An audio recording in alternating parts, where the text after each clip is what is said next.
Hello, this is me, Shirley Anderson. I'm just wanting to get a few things out here for people. Let me just say it says share to a group, so I'm going to share it with a group, I hope, or maybe not. Well, it's not letting me do it anyway.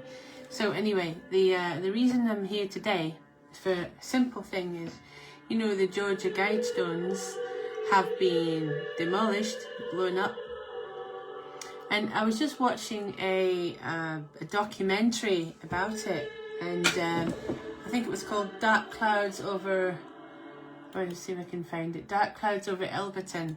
You know, I was just watching a documentary, and it's very, very interesting. And what I can gather about the Georgia Guidestones is this: it was built at a time when Russia and America were going to blow each other to smithereens, literally Cold War, right, in the 80s, right? The 1980s, there was this Cold War, people were going to, there was like a Chernobyl disaster, there was, you know, the Cold War was really threatening the existence of humanity, because what we all thought was that America and Russia would blow each other up with nuclear bombs and everybody would die. We actually believed this. That's what we thought. Right? Okay, it faded, but we really did believe that's what was going to happen, yeah? And in the end, they got blown up. Now, the thing I found out, which I found was very, very interesting as well, that the man who commissioned the monument, the Georgia Guidestones, was called R.C. Christian.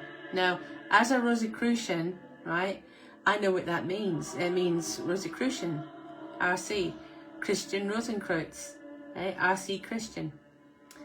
Except, I think that is the biggest deception that I've seen in a while, and it was very clever, and I really don't think they should be allowed to get away with it, but they're getting away with it because the people concerned are now all dead, and the stones have now gone. But R.C. Christian, you'd think, oh yeah, it must have something to do with the Rosicrucian order. It must have something to do with the Freemasons. And yeah, a lot of Freemasons worked on it. A lot of Freemasons built, they actually did build it, because in that town where they were built, in what was it called again? Elberton, I think it was. Elberton, right? In Elberton, there was a Masonic lodge, and a lot of people, you know, worked there in the granite industry. And they were also Freemasons, just normal Freemasons. They weren't like big high up Freemasons. So they hear of a guy called R.C. Christian who wants to make this amazing monument, okay, with all this depopulation agenda written on it, and they think this is a good idea. Maybe they're not to know who is the big boss. They're not to know that. He's got a name like R.C. Christian. They're going to think, oh my goodness, yes, he's a Rosicrucian Freemason, we're going to do this for him. For free, you know, well, it was more or less for free, but it wasn't. But they managed it all for him, without some of them even having met him, you know. Now, the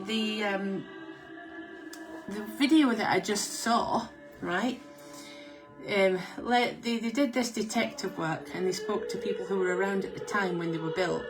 They are people that actually built it. And we're going right back to the man who commissioned it. There were actually two men. One was called Robert Merriman, right? And the other one was called Dr. I think it's Kristen, right? Not Christian, Dr. Kristen, right? Krestn, Kristen, yeah. Right, Dr. Kristen. So the thing is, Robert was, the RC bit was from Robert Merriman, and the Christian part was Dr. Kristen. Okay, so it was a very, very strange coincidence. They decided that they were going to call themselves RC Christian. Both of these men, they were actually two men, pretending to be one man.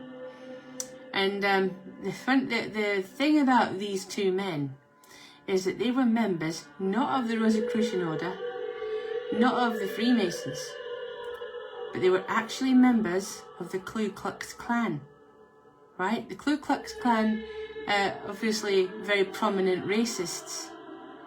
And one of the racists was David Duke, who was also, I think, in the, what do you call them, in the Senate.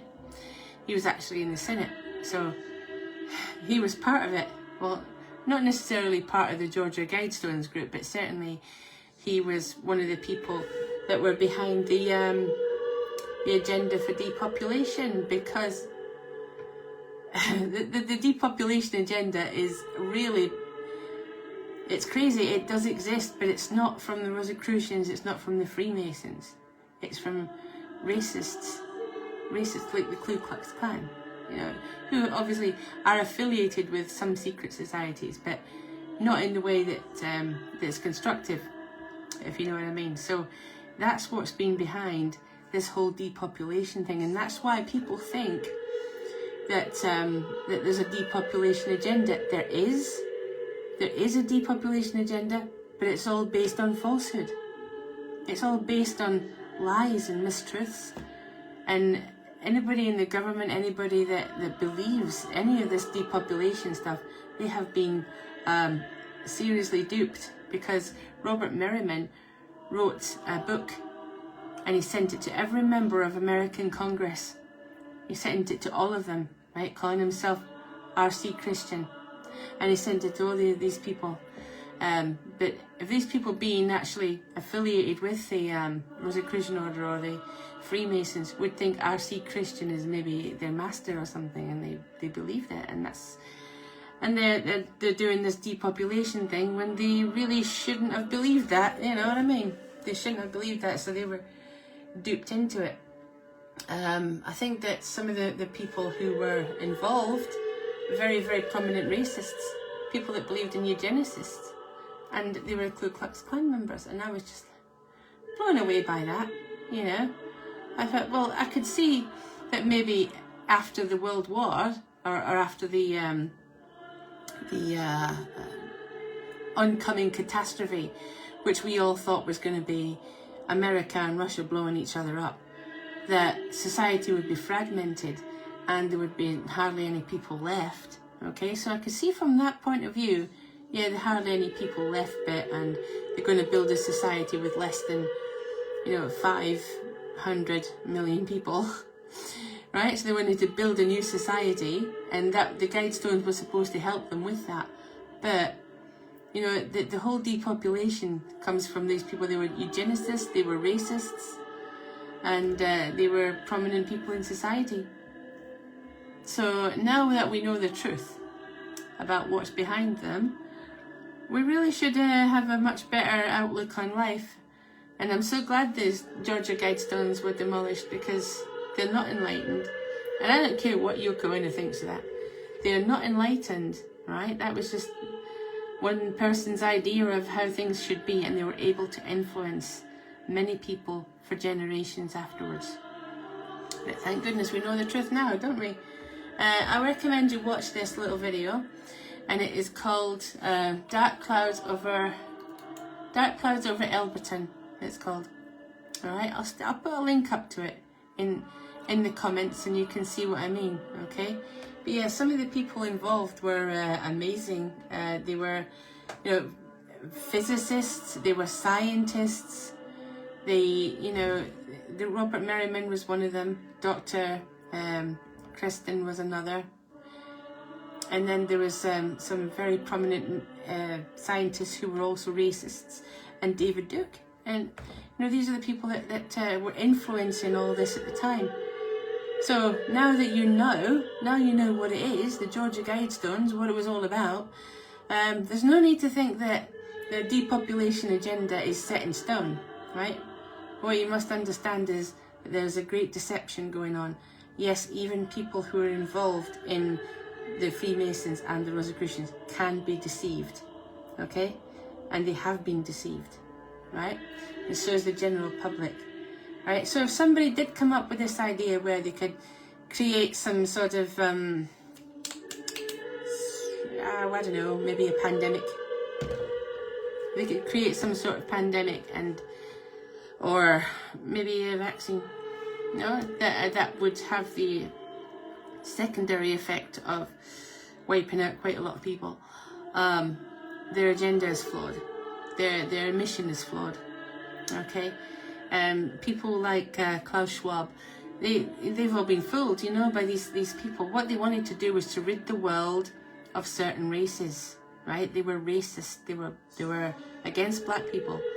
You know, that's what they wanted. They thought, in their minds, they thought that white people, you know, were supreme. That only white people could form a society, and they used to think that black people would reproduce and reproduce and reproduce, and you know, and that's what was causing the population explosion, which was leading to pollution, which was leading to all kinds of bad things. The kind of agenda that we have now, basically about pollution, about saving the planet, Extinction Rebellion, it's all based on this idea that we're ruining our planet. Okay, there might be some evidence for that, that's true.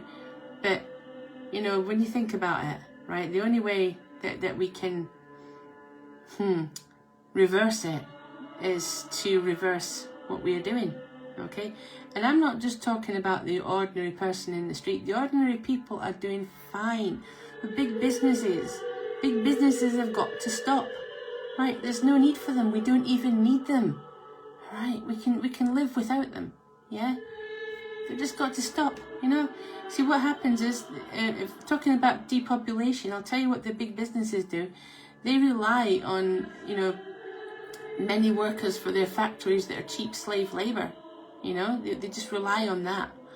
And it is literally slave labor, you know, and the more children people have in the families, obviously the more people are going to work in the factory, the more successful the business will be, and the person at the top gets all the money. Right? So it's quite a Nazist, racist agenda. All right, and now we're going to say goodbye to all that. I'm glad those stones were knocked down. I'm glad that people have awareness of different races, and you know, and that we're all equal as human beings. There's no difference whatsoever. Okay, and you know, this is it. This is the whole agenda of the old world is falling apart. The new world order isn't going to be about depopulation. Not what these people, these deluded, small-minded people thought. It's not going to be about that. It's going to be about understanding. It's going to be about caring. Yeah, I'll leave that with you. Bye-bye.